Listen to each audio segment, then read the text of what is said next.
Live from the JSA Podcast Studio, presenting Data Movers, showcasing the leaders behind the headlines in the telecom and data center infrastructure industry. Welcome to our new podcast series, Data Movers. I'm your host, Jamie Scotto-Kataya, founder and CEO of JSA, along with my co-host, Mr. Evan Christel, top B2B social media influencer. Great to be here, and welcome to this second episode of Data Movers, where we sit down with the movers and shakers in today's telco and data center environment, supporting the network infrastructure requirements of this new normal. How are you guys doing? You know, it's been an exciting, crazy 2020. I mean, this is the first time that I just want the year to close and to start a new one. Normally, I like to take advantage of every day, but this is an interesting year, and we have to kind of create interesting new ways of celebrating the holidays together, right? Thanksgiving around the corner. Yeah, that's a great point. So Thanksgiving is coming up as we drop this episode. What to do? That's the big conundrum is how to celebrate Thanksgiving, if at all. I personally, we've canceled the big family Thanksgiving very sadly, and we're just going to go way up to a cabin Airbnb up in the mountains in New Hampshire with our little core pod and celebrate there. But it really is a challenge, and I think it's something that every person, every family is now facing across the country. What are your thoughts? How are you going to manage through this holiday? Well, I'm a big fan of Zoom and other similar platforms where you can get more collaboration and videos of folks talking. And so we have had a Zoom Halloween where everyone got together and wore costumes. And so we'll do some type of Thanksgiving where we'll get together and celebrate, which it works for our family because we're on the West Coast right now and a lot of our families East Coast. So in a way, it extends our Thanksgiving table. So we can actually see all of our relatives and be efficient about it. So I don't know. Well, we're just going to have to make do and muddle through it like we have everything else this year. But I look forward to, seeing family at least over Zoom. But before we get to that, let's get on with Data Movers and our next guest. Yes, I am very, very excited about our next guest. As you know, here at Data Movers, we like to really dive into the background stories, career highs and lows, and get our guests unique perspectives on the future of our industry. And so when we were creating Data Movers, we really were thinking a lot about this particular guest in mind, Mr. Phillip Marangella. He is the CMO of EdgeConneX. Phillip, welcome to Data Movers. Thank you, Jamie. Good to be on. Thanks for having me for one of your early episodes, and good to meet you, Evan, as well. Welcome to the show. I noticed you're calling in from Virginia, the data center capital of the universe. Everything keeping the internet humming down there. I was actually checking out your bio, and it says you have over 20 years of experience in the industry, including all the way back to Nortel. And some of us remember who Nortel is. So how old do you feel? That's my first question. Yeah, well, I don't know where you're going with that. I am realizing I'm pretty old, right? And you're bringing back some mixed memories there in terms of Nortel and other places that I've worked in the past. But been in this space a long time in terms of telecom, and from satellite to the likes of Nortel to MCI and Verizon, and then been in the data center space for a little over 10 years. And yep, I'm in Ashburn, a little data center market that could. So yeah, thanks. You can tell from the hairline that I've been around a while. And so let's start from, 8-year-old Phillip Marangella. What did you want to be back then? Oh gosh. I don't, that's a good question. I actually think I moved around a lot as a kid. And I actually think when I was 8, I was actually living in Australia. My parents decided they weren't military. People always ask me that. They were kids of military. So maybe it was in their blood and they moved around a lot. So think I was in Australia, and look, my first word was car. So I wanted to be a race car driver, right? So I was everything cars. I had every Matchbox, and I just knew all like everything. So yeah, that was definitely a race car driver, and that's how I ended up in the data center industry. Well, we still have the need for speed in the data center world, so it's a perfect segue. Like but you have a very storied career. You were at Verizon. I mentioned Nortel. You went to EdgeConneX, and now EdgeConneX. So what was that like going, between these different cultures and companies? Yeah. Well, it was interesting first off, to your point, coming from like the network space and Verizon. When I first joined Equinix, the data center was about the facility, right? And how strong and robust or big and sophisticated it was. But looking at it from a network perspective, this is where we came in with the interconnection aspect, right? And yes, interconnection had existed, but what that enabled, right? And to specifically focus on kind of communities of interest in the ecosystems, whether it's financial, connecting to networks, networks to networks, cloud to network, and so forth. And that's what we really tried to kind of focus on and build at Equinix, right? And look what it's become today, right? It's an absolute behemoth. And it's just a fantastic company and a bellwether for the data center industry. I had an opportunity to join EdgeConneX. I love the model. This was about 5 years ago. Different model, focused just on service provider companies, so content, cloud, network, and so forth, and giving them exactly what they wanted, where they wanted, when they wanted, right? So rather than making them kind of come to us, we would go where they wanted to go. And that was, hence the name EdgeConneX, was bringing their content, bringing their data, bringing their networks closer to their end users, and build the data center in the kind of best location between the service provider and the end user, right? And that's what drove the edge, right? And this was, we did it way before it was cool, because now everybody's talking about the edge. So we've continued to build that out and grow and have a global platform now that's been very successful. Yeah, you can say very successful. I mean, you guys are on a tier. Randy Brockman, of course, CEO, and the rest of your management team, unbelievable. You just were acquired by EQT, making all sorts of headlines. Yeah. And I know you have recently oversaw the entire public relations marketing efforts of that big acquisition by EQT. What's that feeling like? Or any inside scoop or indigestion that you might be feeling from that? Yeah, look, I'm very grateful, right? You talked about Thanksgiving before.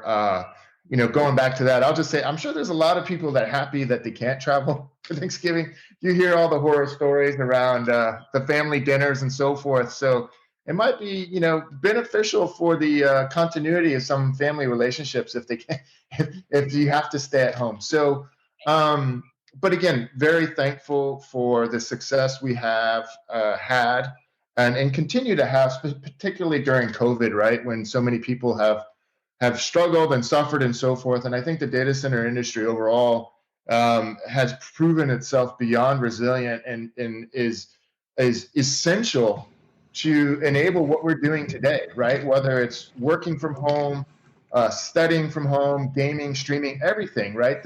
Our homes are the new edge, as we like to say. And without the data centers that are helping all these services kind of deliver, quality solutions to end users, we wouldn't be as in the position we are in today. And so I think it's a lot of those trends and those requirements that are driving our business and our success as an industry overall. And then obviously EdgeConneX has been, profiled and showcased in terms of what we do. And it's a testament to be acquired by EQT, which is based out of Europe, Swedish infrastructure fund. And so that will only allow us to help us continue our growth and build upon our strategy to continue growing internationally and supporting our customers around the world. Fabulous. You mentioned gaming as a side note. I've taken up gaming again after about a 35-year hiatus. Yeah. So as far as I can tell, everyone is playing video games now, including grown men like myself. Yeah. I assume you've seen that huge spike in traffic and requirements coming as well. Yeah, I mean, hats off to you, Evan, because I'm intimidated. I watch my son; he's playing Fortnite and whatever this, shooting games and all that stuff. I can't do if it's not a simple joystick, it's not, Pac-Man or Caterpillar. So I'm telling you how old I am. I can't do it. I'm just intimidated. But definitely, right? And he's thankful for, hey, Dad, thanks for the high-speed internet, right? That allows him to game, right? And, everything, I often talk about this theme of re-architecting the internet, because at the edge, everybody's consuming and creating vast volumes of data and doing all these things. And, it's traditionally always been this kind of download-centric, unidirectional kind of traffic flows, right? And what we see now is that, and you throw in things like TikTok, all this stuff's happening at the edge, going back to the core or going to the other edges. And so this is the role that we help in terms of alleviating the bottlenecks and the traffic flows for the internet, so that it can function. So you can have these gaming while somebody else is streaming Netflix, and I'm on a Zoom call, and all simultaneously without any interruptions or the death spiral of, rebuffering or whatever it may be. But tell us, we're speaking of Zoom. You're obviously working from home. You have a distributed team. How's that all going? Yeah, I mean, look, my team was always distributed, and some of them were already working at home, whether they're in the UK or elsewhere, and we were always flexible. So we didn't really miss a beat. Speaking for myself and my team, you have to adapt. You have to try to over-communicate, because you just don't have the impromptu in-person, meetings at work.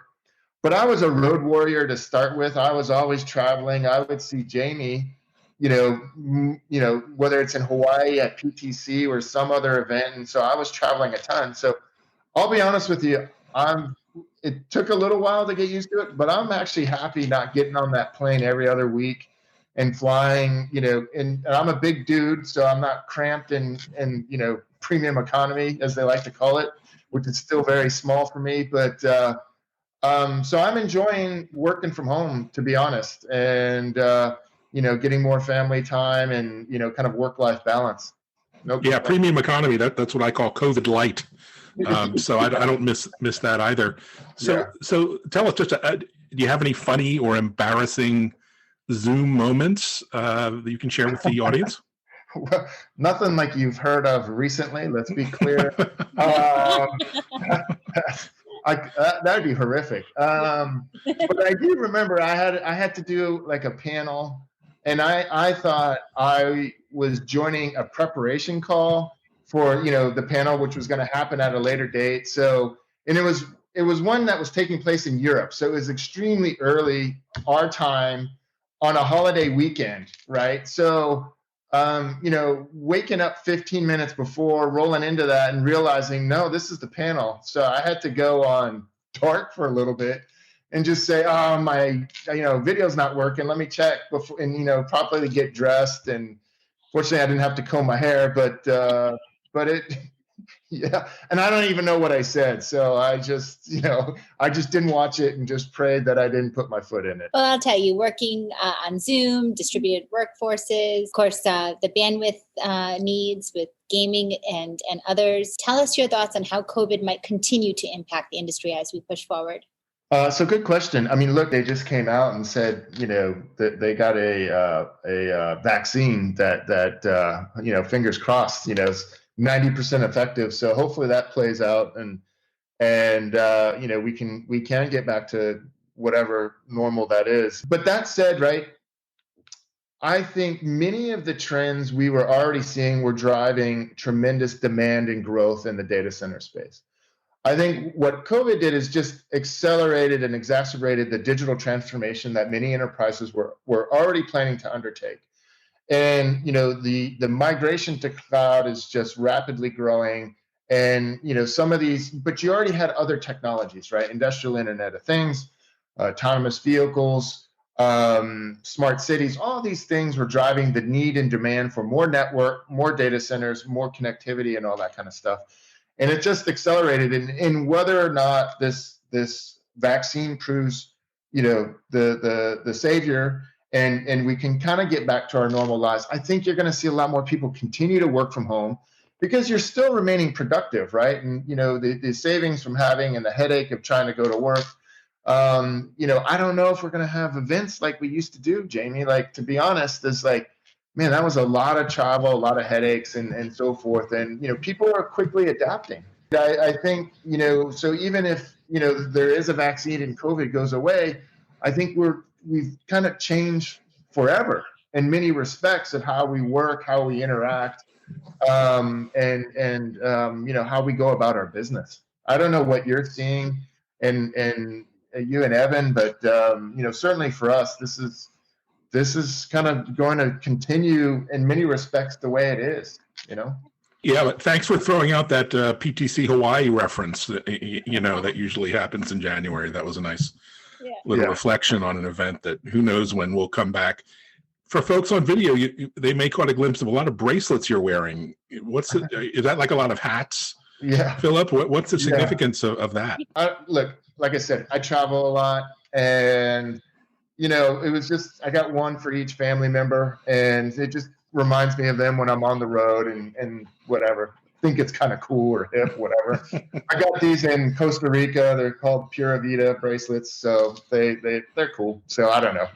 I love that. Yeah. Well, it's the new closeness of family. One of the silver linings around COVID. You want your family near you. You have the ability to have at least those you're quarantining with near you. All right. So, dare we talk about it?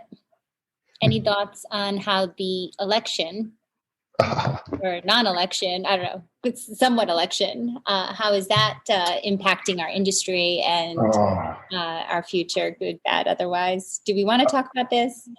Yeah, I mean, look, I'm outside of DC, so I'm in the eye of the hurricane or whatever. So, I was actually in DC this weekend. So you're asking, the effect of a new administration potentially on the data center space. I don't necessarily see from a data center perspective much difference, right? I think for maybe some of our customers, some of the privacy issues around Facebook and Google and that data privacy and so forth will come into play, and what that impact might have around, who owns the data and your right to your information. You already see it in Europe, right, where it's far more regulated and so forth. And that's with GDPR for us, you see a lot of data center operators building in each and every country because they have to keep the data local within those borders and so forth. So, so certainly from a data sovereignty perspective, from a sustainability perspective is another area, right? Where, again, particularly in Europe, they're more vocal around being green and so forth. But we as an industry, we're a member of the Infrastructure Masons, which constitutes many, the builders of the digital age. So many of the, big companies, Google and Microsoft and Apple and all these guys. And we're very good at self-regulating, right? And trying to be green, trying to be efficient, because there's economic benefits and it's the right thing to do, right? And so they've put out stringent goals by 2030 to be carbon neutral or carbon negative even, right? And so we're trying to work with them ourselves, as many in the industry, to be extremely green as possible. But again, trying to work with, the government agencies and figuring out how to be green will be another important, I think, regardless of the administration goal and effort within the industry. Great points. Now let's go from the serious to the trivial. Let's do some fun facts. So tell me what comes to mind right off the top of your head. So plenty of room for embarrassment. Apple or Android? Apple. Okay. Sorry. What's your greatest achievement? I'd say my family, my kids. Good answer. Speaking of Thanksgiving, if you could watch one movie on repeat 24 hours straight, what would it be? Oh, shoot. I don't know. Maybe since with the passing of Sean Connery, I could do a James. I think they always showed a James Bond. Oh, good one. Yeah. That's a good option. And if you could have dinner with one person, dead or alive, through history, who would that person be? One would be, not to be sappy, but one would be my dad. He passed away about 2 years ago. And that would be cool one more time with him. But the traditional answer, I guess, somebody like, I thought it would be really cool, like a Leonardo da Vinci, right? One of these like amazing Renaissance guys that are just smart with everything, from science to politics to philosophy, and just those guys just blow my mind. Like, the Ben Franklins, those kind of guys that are just, brilliant across all the spectrums, and just tap into their little brain for lunchtime would be pretty cool. Oh, great choice. At first, I thought you said Leonardo DiCaprio, and I was a bit concerned by your answer. But no, Leonardo da Vinci would be a good one. Translation might be a little bit of an issue.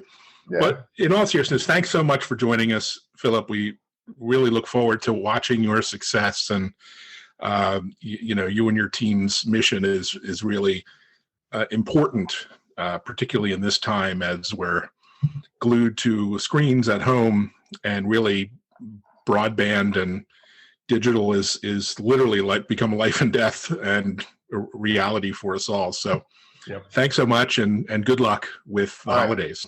Yeah, awesome. Thanks for having me, and have a happy Thanksgiving. Happy holidays. Appreciate it. Yeah, happy holidays. And thank you so much for your time. And I could not imagine dealing with COVID without the internet. So thank you for all you do. So important. I'm talking about Renaissance now. We're just on a small roll, but appreciate it. Listeners, today, if you enjoyed our Data Movers podcast, as I did, be sure to check out jsa.net/podcasts for upcoming Data Movers episodes, releasing every other week on Wednesdays, as well as other JSA podcast episodes there. And follow us and engage with us on Jay Scotto and Evan Kirstel. We actually will engage and retweet you. So we look forward to your feedback. And as always, happy networking.